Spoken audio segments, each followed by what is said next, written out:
And all right. So here's my slides. It's B2B selling, if you can see it, right? Okay. So just a little bit about myself. Let me. All right. So the last startup I did was called Stack, and what we did was we did communication for F&B restaurants, and we automated out the communication there. I exited that one in 2017, and then I joined Citibank. And after I joined Citibank, I got I couldn't handle working in a corporate environment. And yes, it was still entrepreneur stuff, but it was very slow. So I came out and focused on something that I was building for some time on the side called Testing Ground, which was to help startups test and companies test their ideas across Southeast Asia in the fastest possible way. And by testing, it means see whether whatever is a new idea, do customers really want it? And how do we know they want? Because they pay for it, even without a product. Okay, so that's what I did. I organized Lean Startup Circle. As I explained to Irene, I'm the entrepreneur in residence for SUSS. So now I'm helping the Alibaba program. I'm helping out with their new venture builder program. That's something that I do on the side, right?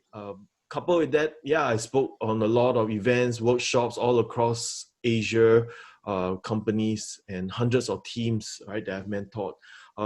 Background, I'm an engineer. Did an MBA. After that, I went on to NUS to go and do a law degree. One day I might do a theology PhD for all I know, right? That's kind of my goal, right? One day I'm going to do something interesting. Maybe I need to gather some data on what we are doing, right? And then after that can do a dissertation on it. But in any case, for right now, my focus has been in terms of helping. How do I help Christian companies change their business model so that they can expand, make new money? From new money, they can go to other countries, employ new people who were then under the influence of the founder, etc. Right? Get to know Jesus. And after that, instead of having to meet in churches, right, they can meet in small micro churches within the church, the company structure. So it's interesting. It's not business as mission. It's more like company has a way to hide the church, right? And so that's an interesting one. Can talk the story about that later. But primarily here today, I want to just talk about B2B selling. And pardon the slides, I just put it all together randomly, right? From a set of slides that I did in workshops across. So, but the concept of B2B selling, first I must explain what that is, right? So B2B simply means business to business selling. So I'm not talking about B2C, so nothing about e-commerce, nothing about selling software to consumers or consumer goods selling, nothing of that sort. It's really about if you have a product or a service to offer to businesses, then how in the world do you get to them, right? How do you sell to them? So traditionally, this will be what it looks like. So when you look at 1.0, right, this is what it was always like for a long time. It was that all the salespeople will do their prospecting, which means that, okay, Mr. Salesperson, Miss Salesperson, I need you to get 20 contracts this month. All right, so then this salesperson will have to go and find the lead, talk to them, convert them, then close the contract, close already, onboard them. So they have to do a lot, right, within that month. So when you can see, it's always this all salespeople prospecting. The attitude is always be closing. Let me just use my okay. Let me draw it so you all can see it where I am. Okay. Oh wait, hang on, I can't do that. Sorry, I'm trying to draw over my screen, but I realize I can't do it. Right, so all people prospecting attitude is always be closing, and then it's about cold calling all the time. It's very manipulative in terms of the sales techniques. It's very long letters and emails, and the sales system usually hurts productivity. In the startup world, this has changed, and I'm going to share that this is starting to change again. Right, what I'm sharing with you is probably for the past 5 to 6 years, it was very, very hot. I think it has come to a point where it's even evolving again. It's coming to a 3.0 version of this. So the 2.0 version of this is that they said that, look, instead of having the salespeople prospecting, we now have a dedicated prospecting team, somebody who dedicates themselves, and we call them sales development representatives, who do nothing but reach out to customers to get a meeting, qualify them, then hand them off to the account executive, right? Who then sell to them, demonstrate the value, and then they close the deal and then pass it on to customer success. There's a lot more metrics involved. There's a lot more focus on value rather than manipulation, right? There's a lot more growth in it, because even for the person doing the jobs, they feel like they are not just old school hustling, right? They're using technology, they're using tools, they're using experimental mindset, right? To figure out what works in the market, right? And their sales system actually in the end helps productivity. Okay. So ultimately, like I said, there is a shift. The shift is now that when the startup is ready to scale, instead of being sales-led, it has now become product-led. So what do I mean? As you can see, 1.0 and 2.0 is still very sales-led. It means that how customers know about us is because we still need to reach out to them. In the 3.0 version of it is product-led, which means as more people use the product, they can't help but tell others. That makes sense in the consumer world. That's very well known. Everybody talks about, oh, you should use Facebook, you should use TikTok. Yeah, okay, fine. But in the enterprise and the B2B selling world, that's not known. Why? Because it's usually the CEO or the head of IT or HR or some department head who makes a decision. Today, what's happening is the younger people are getting to know about software, and then they go up and say, hey, boss, this tool, very good. Wow, must buy. So now you're finding that the employees are taking an active interest because they're no longer passive participants in their work. They're actually interested in becoming better. And because they're interested in becoming better, they also actively look for tools. And so they will make suggestions like, we should use this one, we should use that one. I tried this on out for 3 months. It worked really well, boss. We should buy it for everybody else. And so once you realize that the product now needs to onboard people naturally, okay? But sales-led has still a function in this whole startup scene, especially if you're just starting off, because you won't have the capability to be completely product-led, right? Because it requires a lot of development work. On the other hand, when you have people meeting face-to-face, you can really understand their needs, really understand their pain. Once you know all that and you know how to solve it, then you can leverage it and scale by using product.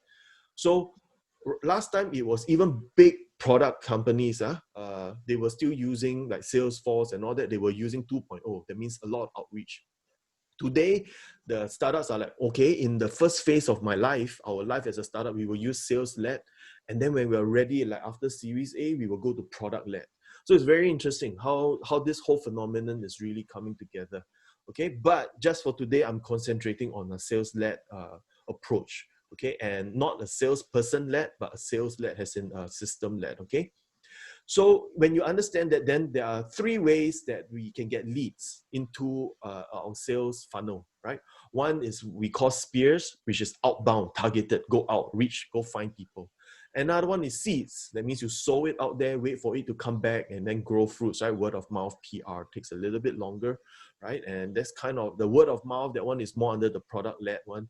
And then the nets are the one where it's just huge marketing program, inbound marketing, where you just throw out, hope that people come in, you run webinars, right? You're just netting people. Today, again, I'm just focusing only on outbound spears. Okay, so the rest of it, seeds, that one we'll talk another time if we want to. Nets, that one again, inbound marketing also has its own set of principles, content marketing, etc. But for today, it's just spears. Okay. So what it's saying is this: in order to grow predictable income, you do want leads from all 3 areas: spears, nets, and seeds, right? But if you're just starting off, the one that will directly generate sales is spears. That means go out, find people. And a lot of startups today, when they try to start, they do a lot. Let's do SEO, let's do content, let's do all that. But if you're doing something new for the first time, it doesn't matter whether you have SEO or content, because nobody is searching anyway, because they don't even know, number one, that you exist. They don't, number two, their pain may be there, but they don't even know there's a solution, so they don't search for it, right? So you need to have evangelists, right? Spears, to go out there and tell people about it. And so spears, but once you get the program working, you can create a predictable income. And the predictable income is simply because you have a system, not because you're very good salespeople, okay? So, and this is something like what I mean, okay? It shows you a sort of a process. So instead of one sales executive that covers everything, Okay, that's traditional. They'll cover everything for the whole sales process, kind of like your typical real estate agent or your insurance agent. They cover everything. The startup today, we will never do that. What we do is in the first phase, we do what we call sales development. It means we are developing the market. We're trying to understand, are you right for us to sell to in the first place? We reach out to you, we think you are right, but when you talk to us, we would then, maybe not right. Thank you so much. Oh yeah, hey, perfect. Let me move you on. So you have outbound representatives who we call sales development representatives. And of course, we have inbound representatives, which are all the inbound marketing, right? Webinars, word of mouth, SEO, they go to the inbound rep. I'm now only focusing on the outbound. What do we do, okay? When they're outbound, because of a process that we utilize, we reach out there, we end up with qualified opportunities. They will then hand it over to the closers. These are the account people who are very good at understanding value and customizing that value to the customers. And in the end, the customers will say that this is great. Your demo is awesome. You understood our need. We know what we want to do. And then they close, the account executives will then close the account. And here's what will happen. They will move it on to customer success. I'm not sure whether you all heard of this term called customer success, but it is not the same as customer service. Absolutely not the same. Customer success is still a sales role. The objective of customer success is to get the customers to value as soon as possible. I'm not going to talk about customer success today, but customer success, the whole point here is if the customer sign on the dotted line, right? Usually what happens is a salesperson will be like, okay, great, no, but because they're so busy, it takes some time to onboard them. But in this case here, because customer success is focused only on onboarding, the moment somebody signs on a dotted line, the objective is that within X number of hours or minutes must demonstrate value. That means the customers must be like, wow, this is good. So for example, in my last startup, I can tell you what happened was that after I closed something and I passed it on to my head of customer success, our first few customers took us almost 3 weeks to onboard because remember F&B, then you ask them for their list of employees. Wow, long. Takes so long. I was like, what to do here? So in the end, we hack it, we figure out how to get it. No, we look at their WhatsApp, we can copy all of it, right? And then we found the next problem wasn't just getting the list, the next problem was getting the employees to download our app. Again, 3 weeks, what happened? But because customer success wasn't just following instructions from me, they were experimenting and we were experimenting. So we experimented. We give $5 NTUC voucher if you sign up, if you download our app early. We scold you. We tell you your boss, we're going to let your boss know if you never download. We threaten them. We did all kinds of things just to see how to get people to download our app. In the end, we got it down to 24 hours. Within 24 hours, everything was done, ready to go. Now, how did we do that? Because we observe and we look at their WhatsApp and we see that the number one thing that they're always looking for is, boss, where's my shift? And boss, where's my pay slip? I want to know how much I earn. And so we told the boss, please, all these two things, we don't need to send any other messages, just put these two messages on our platform. And the moment he sent that out, everybody downloaded. And that was the hack. It was very simple. But can you see, it was not, okay, one size fit all. Okay, since Bryan told us to do this, we execute on it. Or the salesperson is like, oh, here's my magic formula. I'm not going to share with anybody because it will affect my quota. Instead, each one has its own focus, right? So customer success is about getting to value. And the other thing of customer success is to look out for customer churn. If people are about to leave, how do you win them back? The other one is how do you get them to upsell? If right now you're using my software for one restaurant, how do you get you to others? Interestingly, then when you look at that, customer success is a sales role. It's not customer service, although that's one of the things they do. Okay, but the mindset of the customer success person is how do we increase the use of our product and make it even more useful for our customers, increase value. So once you see that, you can see how powerful the model is, right? There is no longer just one salesperson doing whatever they want and then learning all of these skills. Sales has now become so complicated, especially in technology, that you got to specialize. All right. So at the rate I'm going, I will never finish my slide. So, so I'm going to just go through it, okay? So spears, right? So focusing again just on outbound. What are the things they need to do? They need to prepare. They need to know who's our ideal customer. So it's no longer just go find, just by calling by numbers, right? Just call every number in the telephone book and let's just see who hits. No, you go with some experiments, you figure out who's your customer. Then after that, you send out the emails, you do the calling, you schedule the conversations, and then after that, you sell sell on, you carry on to bring them over to the account executives. So something, it looks like this, ideal customer profile, you build up a list, you run your email or outbound campaign, you connect their needs to the solution, and then you pass it on to the account executive. So this is a very simple campaign, and I'm going to talk about that later on in deeper detail, right? And one of the things you soon realize is that the tough part about this whole thing is not really the concept of that. The toughest part is how to orchestrate the handoff, because you have people who are prospecting, and then you have account executives who take over. How do you make sure that this is seamless? How do you make sure that the customers doesn't feel like they're being abandoned suddenly, right? So again, it's not that difficult, but what happens I usually find is people don't know. And what happens, the prospecting, the SDRs, sales development representatives, it drop off. That means they say, okay, this guy is qualified, but the account executive doesn't call up until like 2 weeks or 3 weeks down the road. So it's very, very messy. Okay, but just take note of that. And especially if you're doing B2B, from our perspective, right, we feel that this is what we want to do. We want to help the customers identify their problems, explore solution with us, build up their requirements, go through their supplier selection, everything, right? That's what we want, right? And if you look at it, it follows into the sales funnels that we have, right? So we say that, oh, those are the buying jobs. But actually, when you look down at it, when people really need to buy, it's not simple. What we think is a simple step-by-step that we would love to put into our CRM is not true. Customers have a very complicated buying process right now because they are also part of the discovery. They don't wait for you to teach them. They are also searching online for competitors. They are searching for other solutions, right? They talk to other friends. They talk to their own internal teams. A lot of stuff, right? So it's very complicated. So it's not as simple as last time, as where people are not no availability to internet. Now everything is on the internet, so they just read reviews, they see what other people talk about you, they make their own decisions based on things that they read online. So it's getting very complicated. So just take note of that. I'm not going to cover the buying journey today, right? But I'm going to now cover the practical part of it. So now here's the practical part of things. So maybe for you all, it might make sense, but I'm just going to cover it anyway. So the first thing is a sales development representative. What do you need to do? Well, you can't just send out emails and make phone calls until you actually have a list. So how do you build out the list? So step number one, you're going to have to find potential places to scrape data. Where do you get data, right? LinkedIn is very powerful, right? So you go to LinkedIn. Wait, hang on. Zale is coming on board. Hey, Zale, how are you? Hello. Hey, Brian. Patty. Sorry, I'm late. Good thing I never wear the indigenous shirt. Are you wearing that? It's okay. You cannot tell anyway. Cannot tell. I was wearing it yesterday. So Susan and Irene meet Zale. He runs Indigenous SG. So very good. I think Zale, you were talking to Andy, right? A few days ago. So Andy from Japan. Oh, never mind. Oh, Andy game, yes. Yes. Yeah. So it's a small world.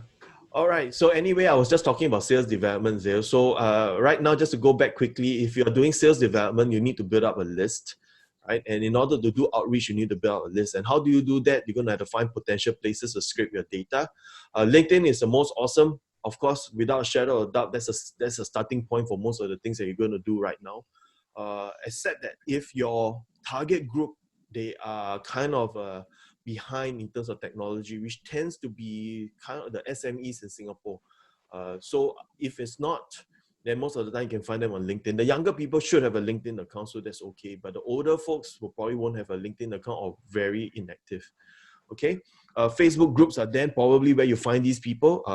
So I know of F&B groups where they have like the bosses network and all kinds of stuff. And so they have very informal networks, right? They have online on Facebook. So you can join there and find people. Interestingly, the trade professional associations at times also feature people who are in that space. They also feature their membership list. Interestingly, some of them do, maybe the PTPA, they don't do that anymore, but they do show their membership list. So it's kind of their way to validate that this person is a certified marketer and all that. So which makes sense, right? Because you need to let people check. The real estate, of course, that makes sense. Council of estate agents, right? So you can find out all their info, contact them. So there are all these professional associations. They kind of collate together people who are in that space. So you want to go and find them, and that's another way. So the objective of doing this is to get the names first. All you need is names. You won't, most of the time, like here, you won't get the email addresses. All right. All you will get is you'll get company name and you probably get their and their names. Right. Later on, I'll show you how to get their email addresses. Okay. You can also buy information from like in Accra, right? So, or whichever business directory. Most of the time, if you want to find a particular company, you can go, like in Singapore, you can go to Accra and buy the business profiles, right? And you literally tell Accra, I'm looking for food and beverage companies that's been formed in the last 6 months. And they will tell you that the list of company names and the business owners. So you can buy that too. Right, there are startup lists online, E27, Tech in Asia. So again, you can find those people. Classifieds are awesome, Craigslist and all that still works. Gumtree, we have Carousel. They're mainly more for the really small business owners.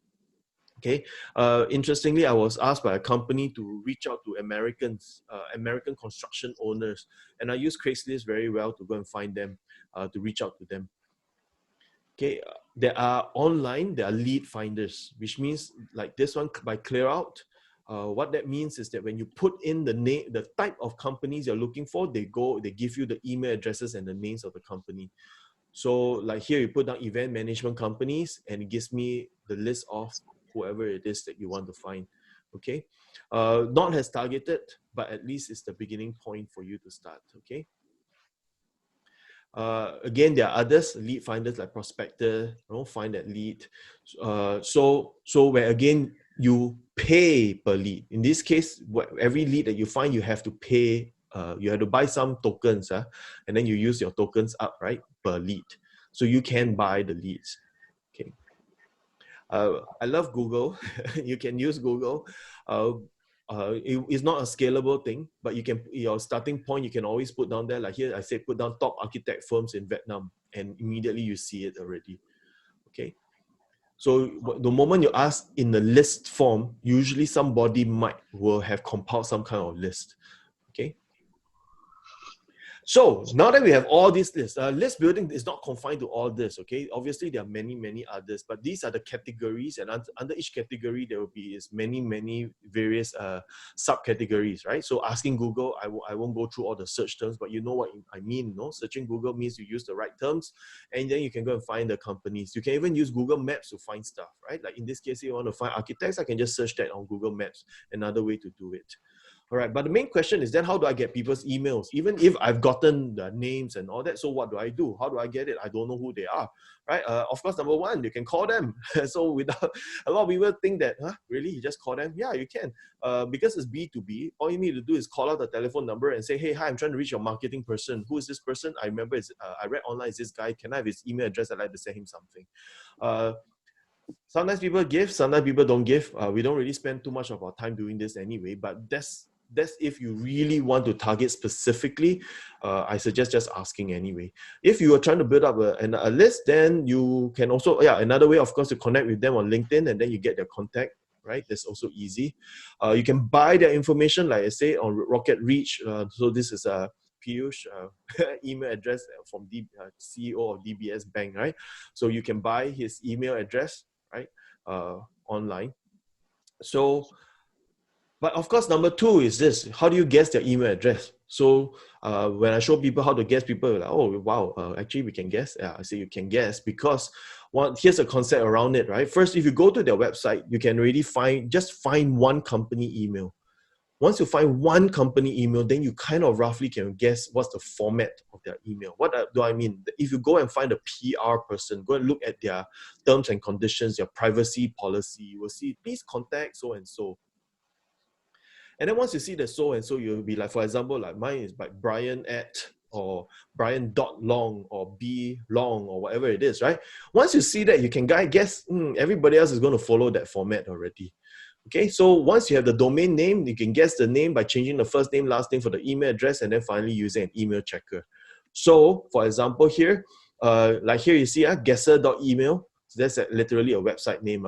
So if I put Bryan Long and I put my website name, bryanlong.org, I create the email, it creates all the permutations for me to go and try. Actually, don't really need to. After a while, I find that the top four usually it. Okay. So, and you just keep guessing away at it, right?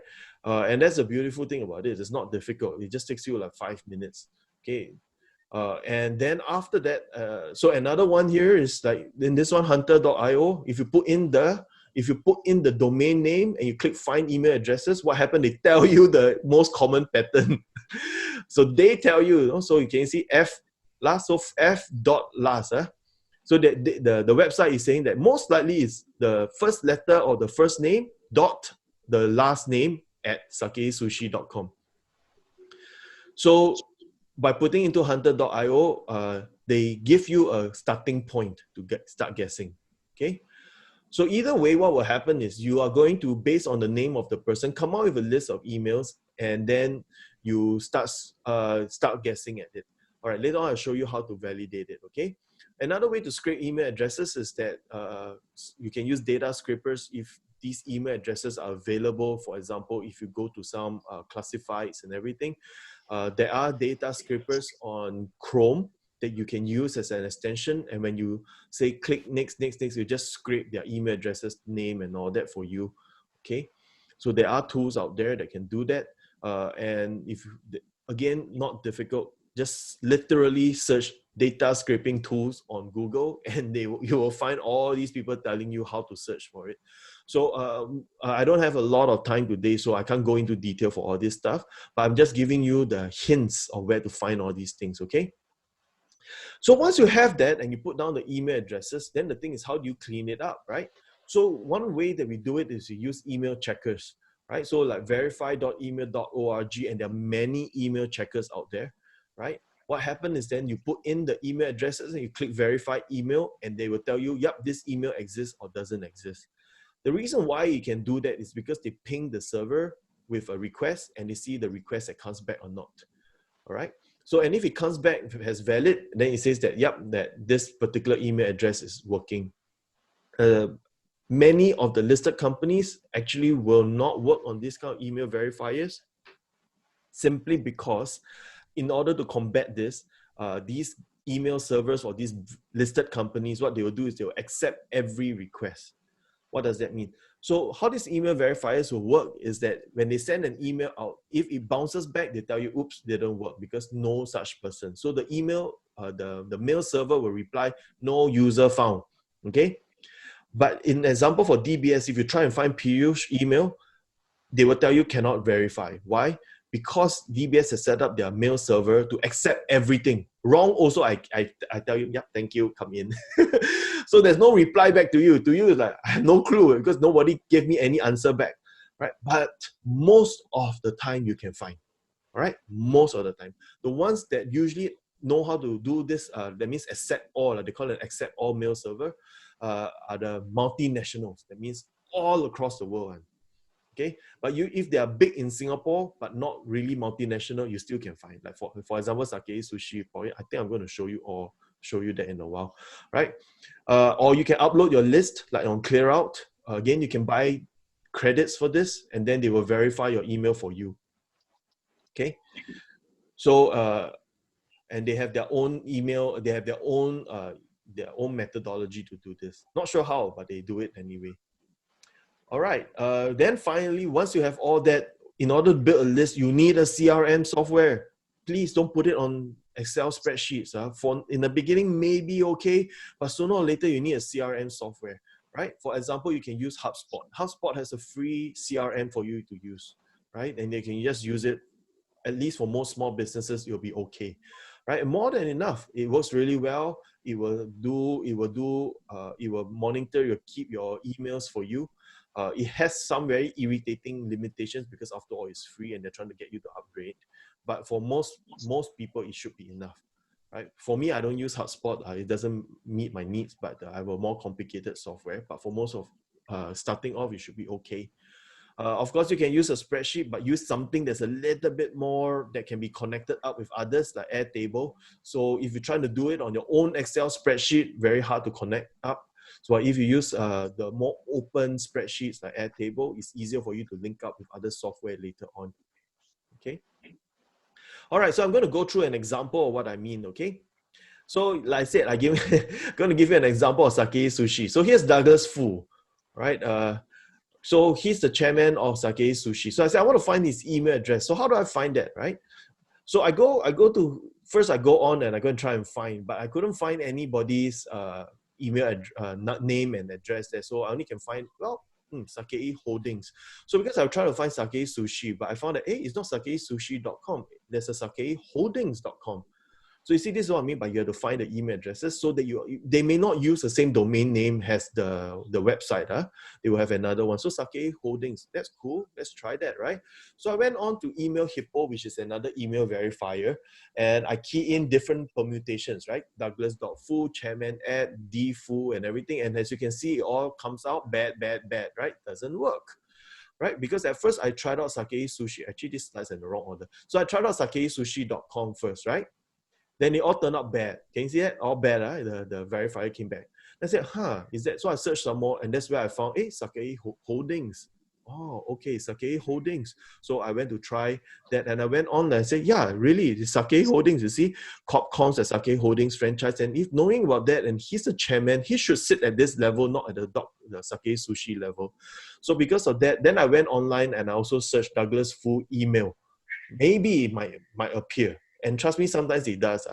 Literally, his email address will appear. In this case here, don't have. But what's interesting by looking at that, it turns out he actually gave me his WeChat QR code, which means if I want, I can actually WeChat him if I want to. That's weird, right? But but in this case here, I didn't do that. I wanted to find his email address, but this was interesting. And the other thing that I found was, chairman and founder Sake Holdings. So that confirmed my suspicion that the email he's using is probably Sake Holdings. And so that's what I did. I put Douglas Fu at sakeholdings.com, Douglas Fu as I don't know why it's repeated twice, but then as you can see, the answer is okay, right? So he says you can send him an email here. And so that's basically it. It's just about guessing away at it, but in a very intelligent manner. Most sales development representatives can do this process in about 3 to 5 minutes because after a while, it's just a habit, right? They can do. So which means that in a day, they can generate about 50 to 60 leads for you. So that's normal, right? So SDR should be able to generate about 50 to 60 leads a day. Okay, and not only that, they will also kind of look at the customer and say, but on one glance, I think the company fits what we are looking for. Okay, and there's also a trust score on Email Hippo that says that you can trust this email address. All right, so all that I shared so far is about list building. How do you build up a list? This is important, especially if you're trying to reach out. If you're trying to reach out to organizations, I use this all the time, regardless, right? Whether you're trying to do B2B selling, you're trying to get a job, you're trying to get partnerships, you're trying to find investors. You build up a list so that you don't send out one email at a time. You build up a list so that you can automate your prospecting. The whole objective here is not just get otherwise we call a phone book, right? You call my own phone book, I just call up one at a time. The point of doing and putting it into a CRM software is so that you can automate the outreach. Okay, so that that's the reason why SDRs in doing their prospecting can do a lot of work, because this list building is quite manual, but the sending out the emails not manual, right? Which is the point I'm going to get into right now, prospecting. So the first concept you need to understand about prospecting is the concept of sales cadence.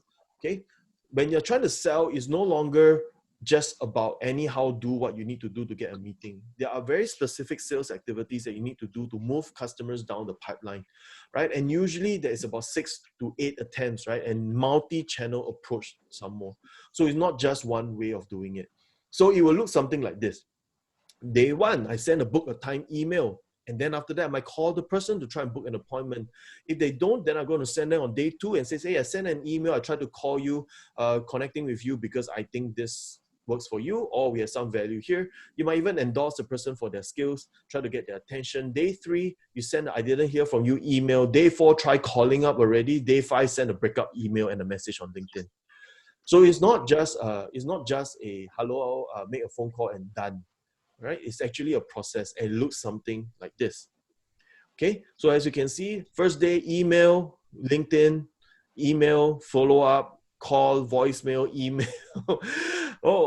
In this case, it's quite elaborate because it goes on for 16 days, right? But it's essentially just saying, hey, hi, I'm here. And not just here, but hi, I've got value and I'm showing you value. getting their attention and saying, we just want a conversation. We think can solve some of the problems we see in your company already. Okay, and I'll explain why we can say that about we saw certain things that's of value to you. Okay, another form of cadence, this one also over 16 days, right? Ranging from calling, this one really rigorous calling, morning call, afternoon call all over the place, right? And leave voice message. In Asia context, we don't leave voice messages anymore, right? No one ever uses voice message. But the whole concept of you using multiple channels to reach out to them, using social connects, using voice, using emails, right? Even using multiple people within the company to try to reach that person.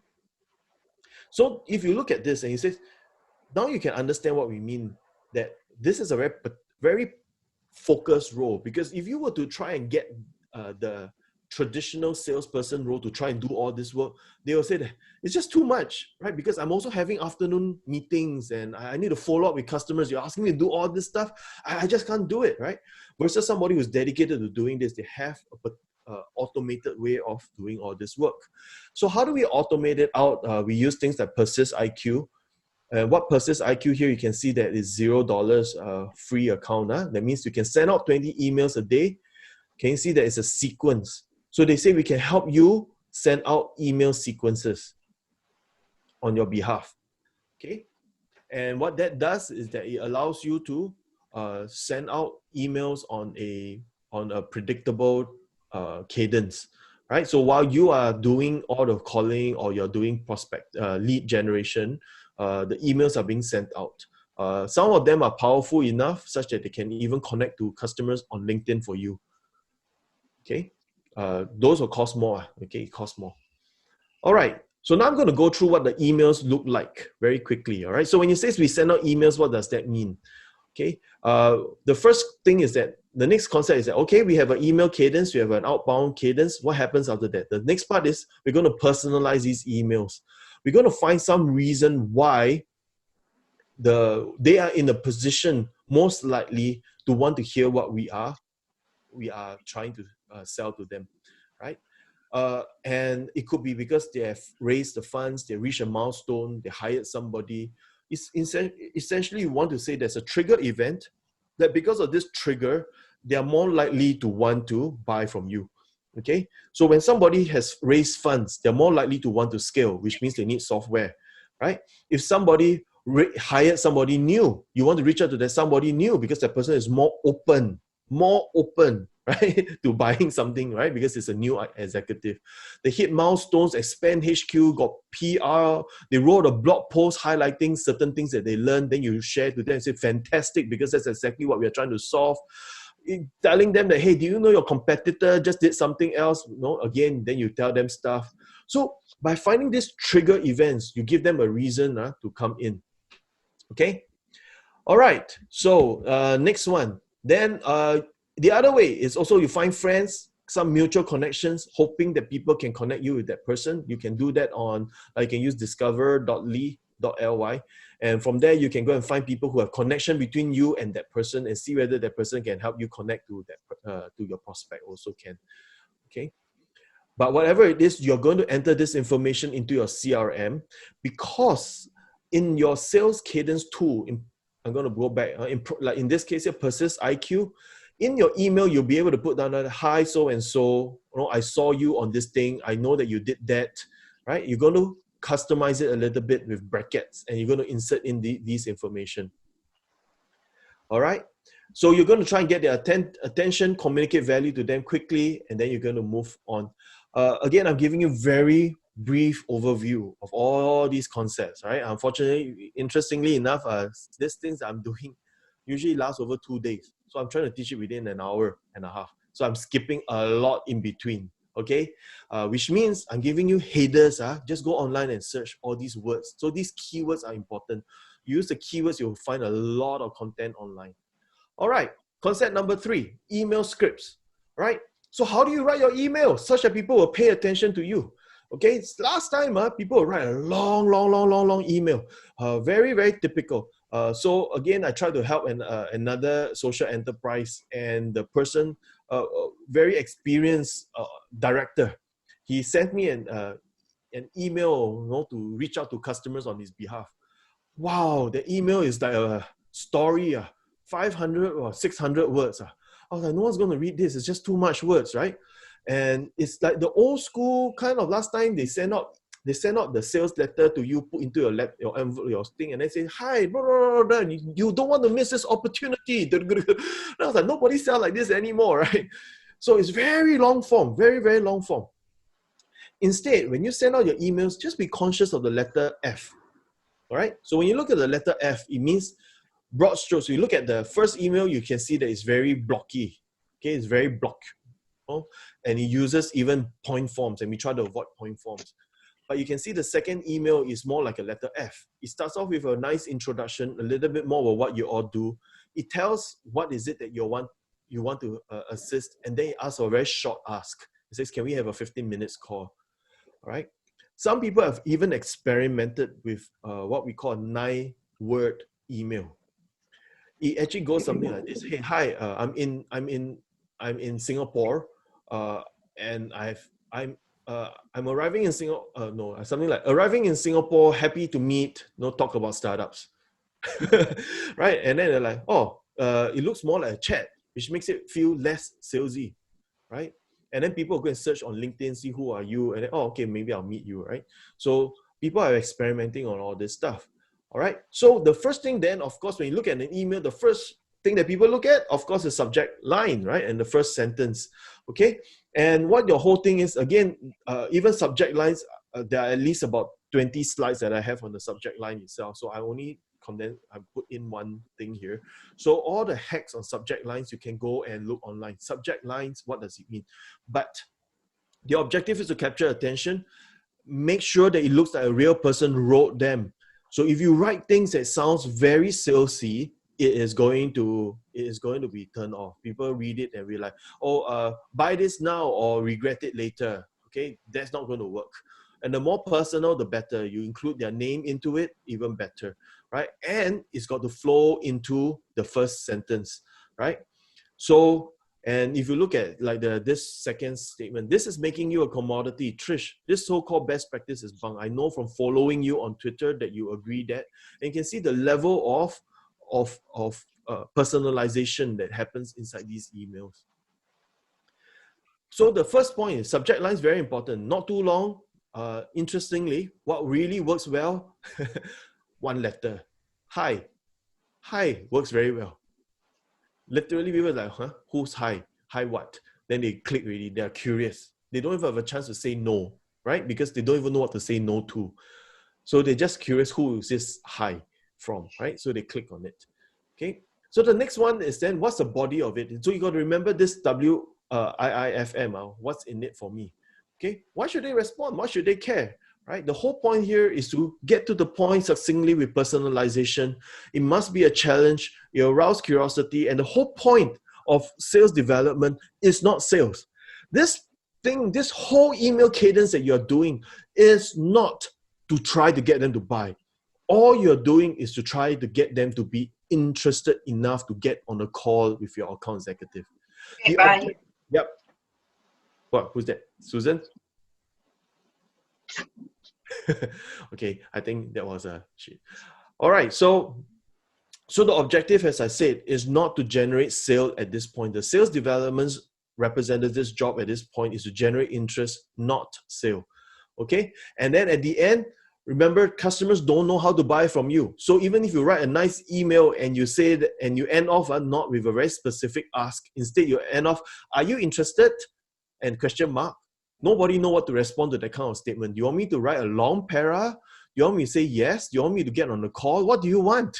Right? So many times, sales development people or even young entrepreneurs, they will just start off with they're scared to ask. So they end off with very, very weak close or request. So you need a call to action that's strong and very clear. So like number one, you just ask for a time. Right? How can I get 10 minutes on the calendar? Right? Or are you available tomorrow or Wednesday, Thursday for a 15-minute call? Right? You can also ask, hey, look, I've got a report or I've got done some research, I've got a pitch deck. Can I send that to you so you can see how that helps you learn something here? Right? Or you can also ask, do you know who in your organization is the best that I can reach out to? That's a very powerful one. People, especially in B2B, if they're not the right one, they don't want to say no to you. They just say that, oh, you should talk to the person in charge is the director of operations. You should go and talk to that person. Okay, so the ask is important. So there are 3 parts to email: your subject line, your what's in it for me, and then after that, what is your ask? Ultimately, when you do these 3, it should look like a short form letter F. Okay. So here's an example of book a time script. Okay. So if you look at it again, like letter F, right? Long at the top, short, right? Except at the end there is a PS, right? Just to make it look like a personalization, right? I just came across your website, noticed your product setup. I realized the campaign tweaks are implemented for a client and some proof, right, could actually work for you too. Who in your team would be the best to speak about this? Okay, so they actually personalizes and say that I went to your thing, I noticed that you could benefit from certain things. Can we have a chat?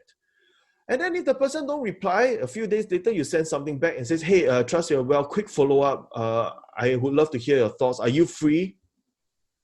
And then finally, if in the end it doesn't work, says, hey, just in case you miss, do you prefer or do you prefer to keep your thing, or are you free for a 10-minute chat this week, right? Now, what we have noticed is that usually what will happen is those who are interested will reply in the first email. Then after that, they will not reply at all. And then at the breakup script, those who are interested but been lazy or held up will suddenly reply you. So that's the reason why you need to give them a bye-bye email, right? To tell them if it's not now, it will be later on, then I will talk to you, right? So the breakout script is very powerful as part of the email cadence. What happens though is that while you're sending them stuff in between and giving them value, is that you're priming them so that when they are at the breakup script, they're more likely to say yes and okay, I'll meet up with you.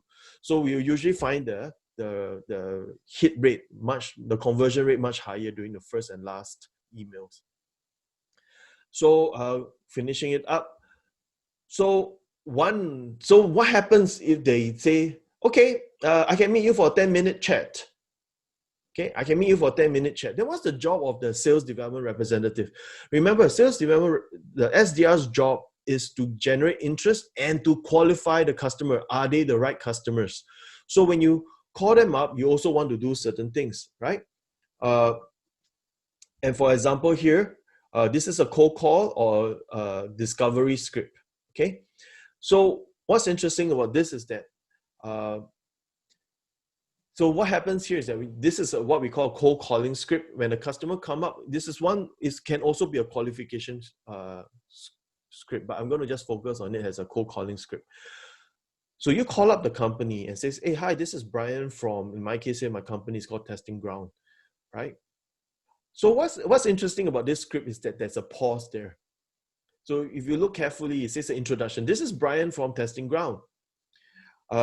Most people who are not experienced could just rattle off, we help companies do this, right? And the moment they start rattling off, we have been conditioned by all these cold calling and credit card things to straight away say, no, not interested. What's interesting about this now is that when you are doing this, you actually introduce a pause. So this is Bryan from Testing Ground. What will happen when you do the pause? The person on the other line is, okay, yeah, what's this about? By them asking this, it actually is their way of giving you permission. So it's a very interesting psychological way of getting people to talk to you. Whereas if you start talking, this is Bryan from Testing Ground, I actually help companies to test out. When you throw them a barrage of words, they feel violated because they did not ask for this barrage of words. They did not expect it. They did not care for it. They did not want it. But when you pause, what happens? You give power back to the customers. You say that I respect you. If you're too busy, you'll tell me that, oh, hi, no, now's not a good time. Or what is this about? Right? By them asking what is this about, or what do you want to do, or what do you want to talk about, you can then go in and talk. And that is permission-led. So it's a very interesting approach. It actually respects the customers and gives power back to the customers. Versus the other one, oh, hi, I'm Bryan from and I want to sell that. We got this thing. The person's like, whoa, hang on, I didn't ask for this, why are you shouting into my ear, right? Versus giving a pause and letting the customers take back control of the conversation. And when that happens, you go in with a positioning statement. I work with so-and-so, my customers are looking to this. Does this sound like you? And then when the customers respond, you say, hey, tell me more about that. And then you reflect back to them. Now, most of the time, they'll be like, I don't really know why you're calling me up. It says, then you repeat again and says, oh, I noticed, I saw on your website and then that's why I thought that you're a good customer. So you're actually positioning to say that I'm not calling just because it's a cold call. I'm calling because I think it's a great fit and I think you have a problem that I can solve. So later on in the while, I'll give you the secrets of selling and you'll still see that all it means is this: if you love your customer, a lot of these things you can do. Right? If you don't care about them and you're just trying to scam them, then a lot of these things won't work for you, okay? Right? And then finally, you will schedule a discovery call with them. Okay, so last concept here before we move on to the tips, and then we can take questions here. Concept number 5 is experiment. Okay, so that's an experimental framework. First, you hypothesize. So everything that we are doing, they're all experiments. If you say that, okay, we work out with an email cadence. If we send this email out on Monday, we expect 70% to reply us because we are the first email they see in the morning, right? So that's what you do, you hypothesize. Okay, so like here I highlighted, I believe that if we do X, percentage of Y will do Z because of star, right? So I believe is your hypothesis, right? That if we do X, which is the action that you take, there's a result, percentage of Y. And how do you know what? Measure what? You measure Z, which is the action, right? Number of people who replied, number of people who read my email. And then there's a star. Your star is a secret sauce. For example, I believe that if we send emails on Monday, 50% of our leads will read the email because of what's the star? It's the first email they read in the day. Okay? So by writing just this very simple one-liner, you begin to write an experiment versus, oh, let's just try. You're not keeping track. So even for my teams, we literally just write this one statement. We know why we are doing what we are doing without any fancy kind of experiment, report and all that, right? So then you test, okay, fine. If you're going to send emails first thing in the morning on Monday, then that's the change, right? X is a change. Then we make the change. So did I get the percentage that I say that we get? If we didn't, can we improve? If we did, then let's do some more, right? So based on the learning, you improve the target profile, the messaging, the tools, and then you repeat again and again. So unlike last time where the salesperson depends on their own skill, on what they do, and then their own instinct, now this is a very, very process-oriented way of discovering what works for the target market. In the end, everything here that I talk about, it will go into this book that we call a sales playbook. It is not a sales manual. A sales manual or a sales SOP is basically execute. A sales playbook, on the other hand, is a collection of strategies and tactics that we have tried in the past and what are the results.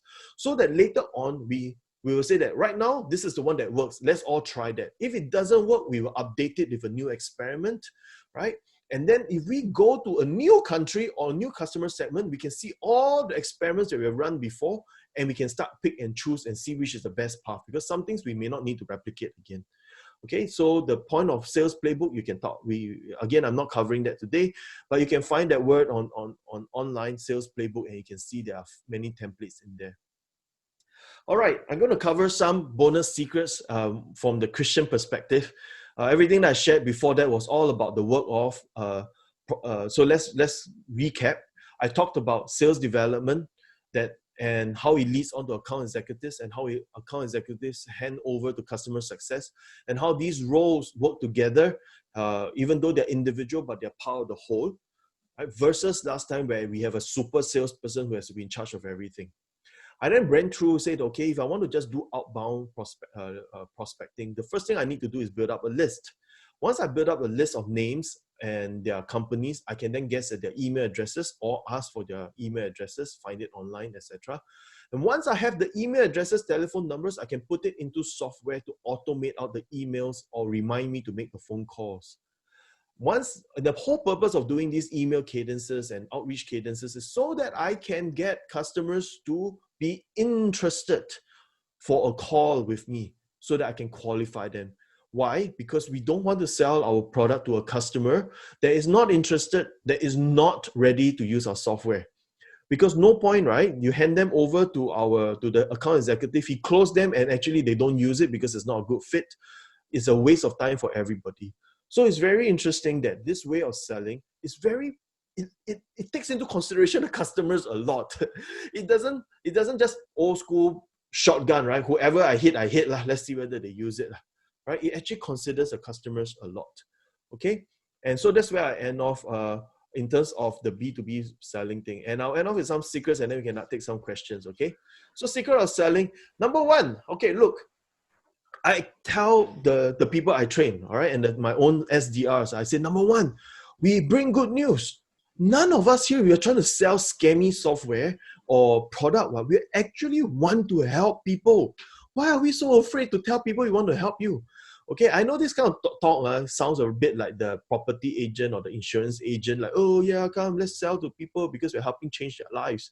But the fact is, most of the technology entrepreneurs that I know, in fact, all of them, they all set out to change the world to become better. Don't get me wrong, there are people with malicious intent, but they're hardly in the tech ecosystem, right? So, okay, but there are like one or two scammers, right? So, but for us as Christians, we bring good news. We have good news. And once you understand the idea of good news, then you see, look, Romans 10, 14, 15 says that, right? How can they call on the one they have not believed in? How can they believe in the one of whom they have not heard, right? How can they hear without someone preaching to them? And how can anybody preach unless they are sent?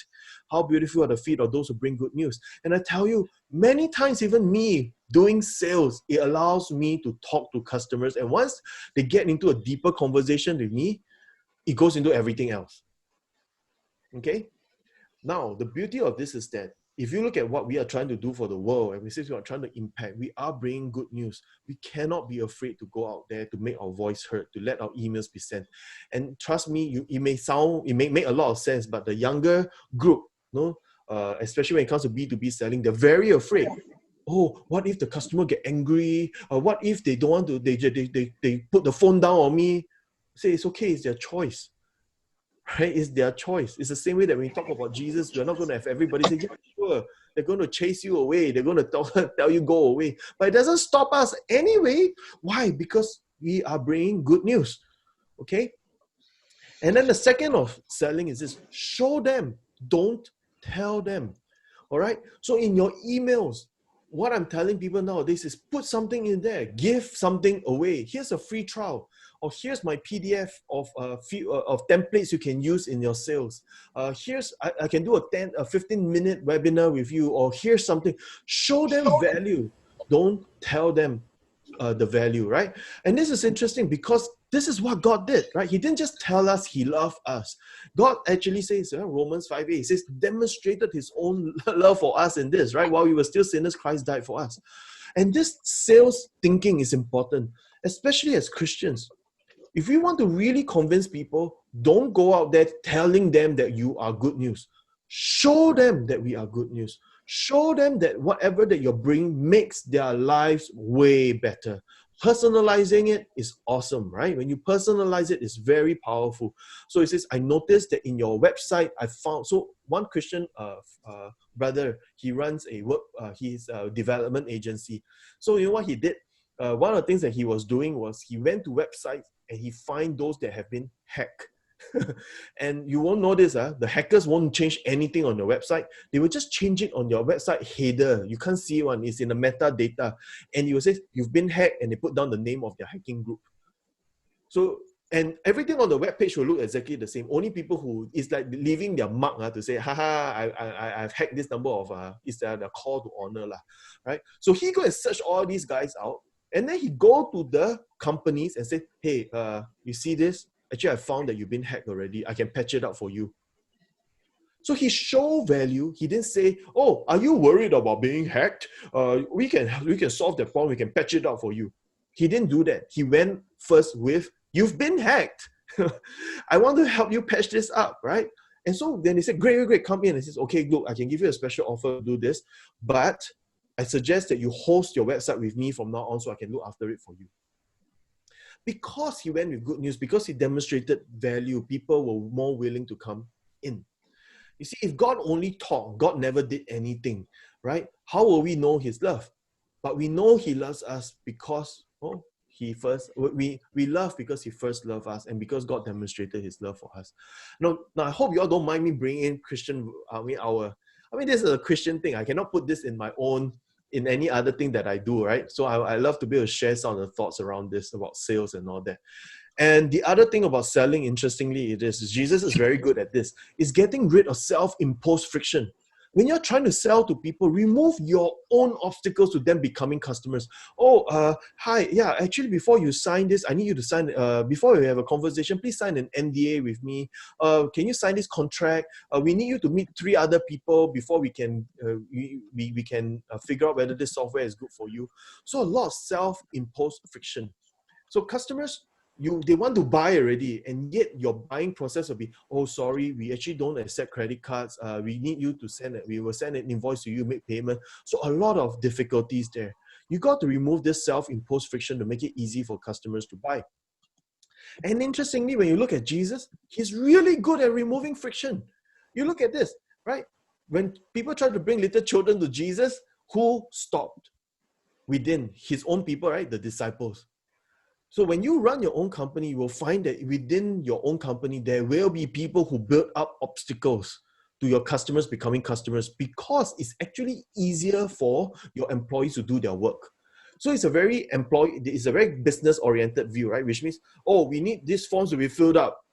We need to know your customer information before I can move you on.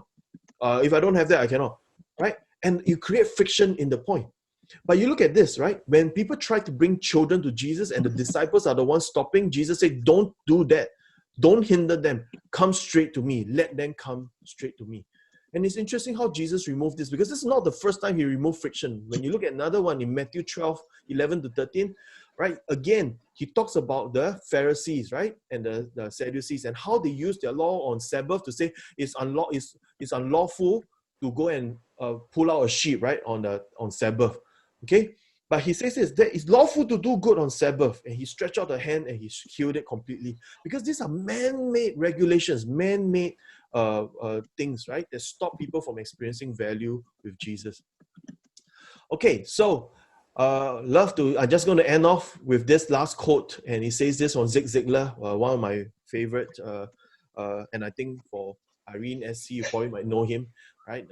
He really brought in he preached verses, right? He's a Christian guy who actually brought Jesus into the marketplace, right, in that sense. And one of the things he says, and I always remember, he says, you can get everything in life you want if you will just help enough people get what they want.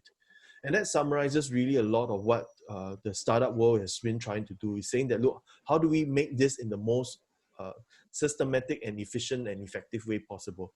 We want to help people, right? We want to make sure that they get help from us. All right, so just want to end off just talking a little bit. Probably you want to know about what I do, testing ground. What I do is innovation as a service, sometimes even growth as a service, where I help people come up with different business models, set up the experiment to find out new ways of doing their business. Okay, and then what happens? We then take that and we go out to the streets, which makes it a little bit hard right now. We do it on the streets offline, or we do it on the streets online. Right, and Susan, I might be interested to talk to you because a lot of the people that I help are actually students. They help me do experiments for me, so that might be interesting. Okay, and they help me to test out in the local market to see whether customers would buy. Would they pay for a concept? Like here is a mobile phone concept, and we go out there, we see whether people who pay to subscribe to something. And we have many minimum viable products, ways that we can get out there quickly without you even having a product done. We can do it and get to market very quickly, right? And from there, we can come up with the product stories, things that you need to do so that y'all can work on it. It may be a bit more technical for you, but this is really more for technology companies, right? Because they need to work on their product, and we can find out which is the one that customers really want right now. They want to pay for, okay? And some immediate benefits, I create a safe space for people to explore. I help people to test very quickly, and I help people get actionable outputs. So I help you to learn latest techniques, discover business models, test business models, help you build new business ventures. Now, That's what I do in Testing Ground. Together with SC, we are trying to do something else on Digital Missions 360. We are offering the same service, but for Christian business owners and Christian startups. So especially Christian business owners, SMEs, because I'm really trying to help them. I tell you, I've been trying to reach out to SMEs, and the only words that come back from them is interesting, but got grant. So far, that's all I hear. They only want grants, right? I'm willing to help the Christian missional or business owners to say, hey, you may be stuck. Why don't you bring in our services, not Testing Ground, but me? And I'm trying to build a group of Christian venture builders around to say, how do we help you grow your thing, change your business model, right? And allow you to expand even more. And we're not talking about small businesses, we're talking about those like in about the $5 to $10 million, the Christian business person, stagnant, getting disrupted, don't know what to do next, can't afford a real innovation team, right? Or hire very expensive innovation people. Okay, so and just ending it off, then I'll take questions we all can answer. So last one is Antioch for Asia. I'm helping Timothy Wong with this one here, and it's about bringing the same concepts that we talked about in terms of venture building to building a lot of ground up movements. There's this concept called micro churches. So it's done by Brian Sanders and a group of people in Tampa, Florida. And what they done was through a platform like what SC is building in 360, create a services platform to allow small groups of people create micro churches in their community instead of large churches. They begin to reach out in ways that mean something to the young people, to the people around them. So it's a very people-led approach rather than a church program-centric approach, right? So, and again, if you're interested to talk about this, come and find me, right? And we can talk about it now also.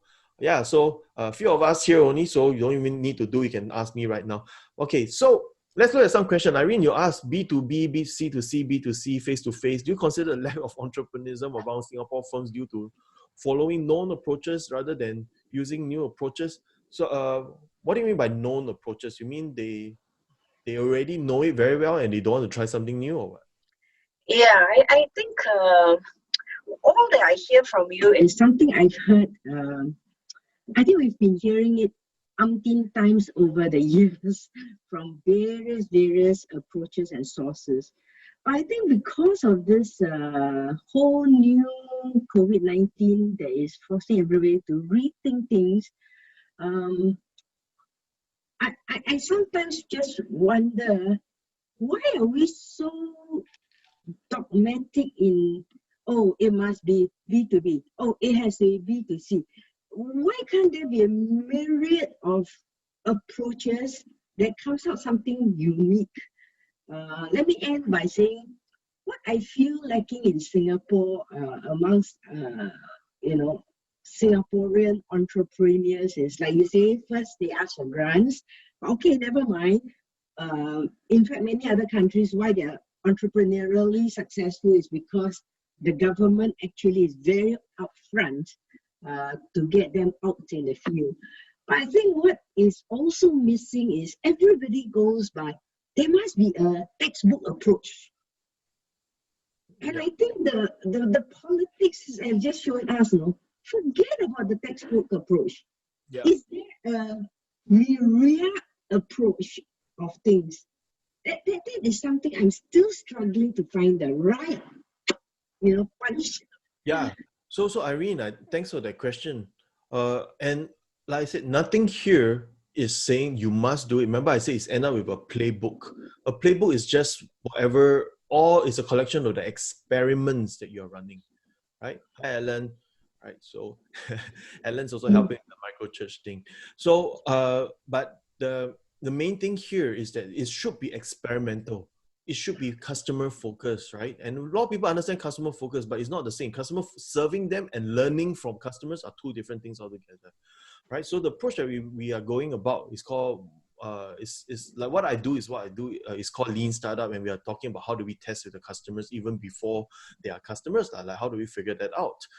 But I'll tell you what's the main issue with is that what I understand from my innovators group as I listen to more of them is that when people hit a certain level of success in Singapore, they take the money and they don't put it into the business anymore, and they actually put it into properties. right? So we, unlike entrepreneurs outside of Singapore, they grow and invest into their companies. Ours, when they reach a certain measure of success, they want to preserve and they put it into something safer, and it's called property, right? And what that happens is change entrepreneurship to just basically investment. And that's not the same anymore. And so that's why you find a lot of them, even if I go to them and I said, let's help you change. Yeah, it's okay. I'm happy with the amount of money that I have. I'm glad I reached this stage. Either I want to exit it, I sell to somebody else, or I just let it run, right? It's okay. Why? It's getting me money every month. So there's no drive to go global. There's no drive to go bigger than that.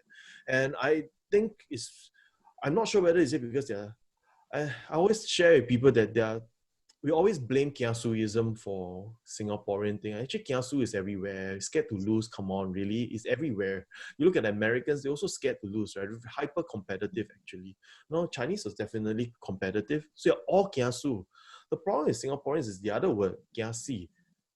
We reach a certain stage and we scared to die already. We scared to lose stuff. So we hoard, we don't try. Face, yeah, we scared of losing face. So when we reach a certain measure of success, we prefer to keep. We don't dare to sow anymore. When the beginning, when they started, they are willing to try because they got nothing anyway. So they can try. But once they hold on to something, they don't dare try anymore. And so whether you are a new startup or whether you are a seasoned entrepreneur, there seems to be a gap there because when they try, no, you look at it, when you look at Bread Talk and you look at Sake Sushi, it's also that same kind of story. People say, oh, look, see, they try to expand now, delisted already. Now, why should they do that? They should have like, whoa, correct. So now people look at that story also scared of expanding overseas, like, oh, shoots, know what happened. Oh, but it's not just them. I mean, you look now because of the COVID thing, a lot of companies are being disrupted. It's not just them, it's just the thing around it. I'm going to just answer Zale's question very quickly. He asked, are emails still an effective way of reaching out to people for B2B? Yes, it is. Not just in Singapore, everywhere else. The next one, of course, is still LinkedIn. Interestingly enough, Instagram is starting to be very good. For the younger crowd, we literally try Instagram, we direct message them, and we get to the the business owners from using Instagram to reach out to them. So remember what we said, I said just now, I didn't say that email is the only sequence. I said it's a collection of different ways, right? One moment you can use emails. Emails will still form like the basic. After that, you then use LinkedIn, cold calling, or you do Instagram. I do Craigslist, direct messaging. I can go on e-commerce. Some of my teams, they will go on Lazada, message the seller directly. The whole point is you must have a cadence. If you don't have a cadence, you have no clue where the customer is at any one time. You will then lose track because you need to have a goodbye to say, I'm not going to disturb you anymore, or else you're going to be very highly irritating. So there's this process, okay? And again, just on Irene's point, remember I started off by saying the whole approach is also morphing. The good thing about the tech ecosystem is no one's dogmatic. We do what is necessary to win the customer, okay, in an ethical way, right? And it's interesting how we use different technologies and we do different concepts because, like I said, product-led approach, which is where customers onboard themselves, sell to themselves, is hardly heard of in the enterprise world. Because you cannot sell in enterprise doing that way. Because you need to go and find a champion. You need to find somebody who will sell on your behalf. But today it's starting to be okay because you find that the marketing person, the technology person, the compliance person, they are searching for tools themselves. So they can find, and then you must let them try it out. Once they try it out, they find it's good. They go upwards and talk to their boss, talk to the technology people and say, can we buy this software? So there's actually been a shift, and I know SC should be very familiar because he did enterprise selling, right, before. And that was probably it. You have to find the CEO, wine and dine with them, and then after that they get happy, then they buy. That's a long time ago. Today, the CEO don't make the decision anymore. The head of department doesn't do that anymore also. Yeah. It's actually the users themselves. And if the users are doing it, then your product must be able to let enterprise users, B2B users come into your product, experience value, and then come and find you. So, but in the earlier stage, that's tough because your product, you probably still very buggy. So it's not going to be a good experience. So that's why this approach that I talk about still works for young startups because you overcompensate, right, with face-to-face talking, right? And less on the product. But as you become better, you will you will move some of these activities over to your product, right? Like onboarding will no longer be done face to face or on Zoom, person to person. It will be done on your platform. Your platform will teach them how to use the software. But in the early stage, you wouldn't do that because there's just too much programming, try to teach them all this stuff. You don't even know what to optimize yet. All right. So that's what it would be. Okay. So what do y'all think, right? Zale, Susan, Ellen, have you joined at the last minute? Not much there. Zale, what do you think? Oh, Zale runs a co-working space. So he has a lot of startups under him also. I really found your sharing to be very valuable. In fact, I saw that there's a recording going on. If I may share them to some of my startups and my company, actually, we do a lot of reaching out via emails. And You don't realize the last part of what I have all on Jesus one. So it's okay, it's okay. it's your excuse to let them hear about all the verses. They know that I'm a Christian, so I will be very upfront with them that this is from. No, but Zia, I'm happy to do something for your startups anyway, right? So Okay. yeah, It's really good. Thank you for sharing. But what do you think? Do you have any questions, or because your question here is about email, right?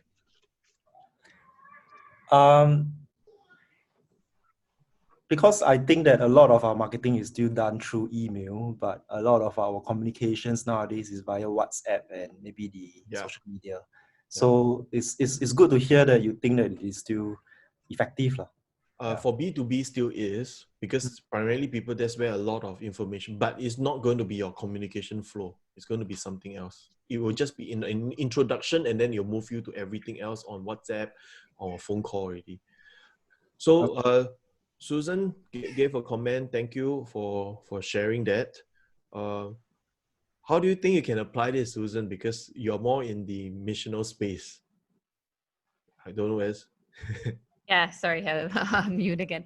Yeah, I'm not sure exactly how, but it gives me a lot of ideas for the future as well. I mean, I think especially what you shared at the end was really great, saying that why are we hesitant sometimes? And I think when we know we have good news, and that's exactly how it is with the gospel, right? What I tell others. But sometimes when I'm doing sales or in the investment area, then I back off a little because, sharing the gospel is like Jesus. But then you realize that actually, if you really believe in the product that you have, if you really know that it is to help someone, then we shouldn't be shy about it. We're not. So I think a lot of really good information. I passed this on to a few friends who are doing startups here in Malaysia. And so I think it's very helpful. I really appreciate it. What's interesting was I was helping out in an Islamic venture builder for a while. Oh, wow. So and they know I'm Christian. And they say, oh, we want you. And I tell you, I had a good conversation. They have no problem with me talking about Jesus, right? So, but one of the things is this: you can use this in terms of even partnerships or donors. You can do it in terms of outreach. I use the same techniques to find investors for my startups, following up with the investors, reaching out to them, giving them values, giving them my pitch deck, something, right? To show them that I'm not just, hi, I've got a pitch, can we meet, right? Show something more than that, right?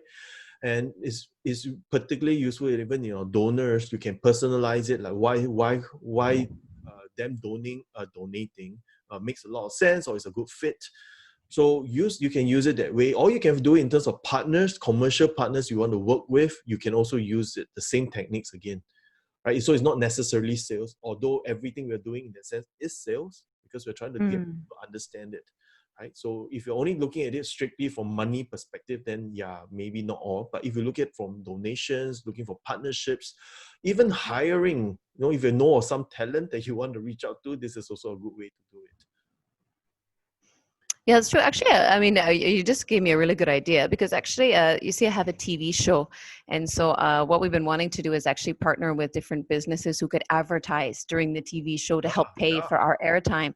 And actually, so I was just realizing that, when you said that, is that actually we could use a lot of these things to reach out to people. They can advertise, they can get on TV that way, but at the same time, they can be helping us to spread the gospel. Yeah, so Susan, I mean, you have my email address there. Please reach out to me. See how I can help with this whole thing also, because part of what SC and I we are doing, we are trying to help missional organizations exactly with like this, no? Using startup ways, venture building, etc. Okay, thanks. Really appreciate that. Okay, I do need to go to another call. If you have any questions, again, I have my email address there and happy to connect with your Zale. I already have your number. Of course, Alan, I have your number. Join 360 and we will meet again. Okay? Thanks, Bryan. Thanks so much for everything. Thanks for teaching so strong, even though there's only a few of us. Appreciate it. Oh, yeah, no. Being recorded, right? No. Okay, got to hop another call with SC actually. Okay. Okay, bye everybody. Okay, bye. Thanks. Bye. Okay, Bye. Thank you very much. welcome.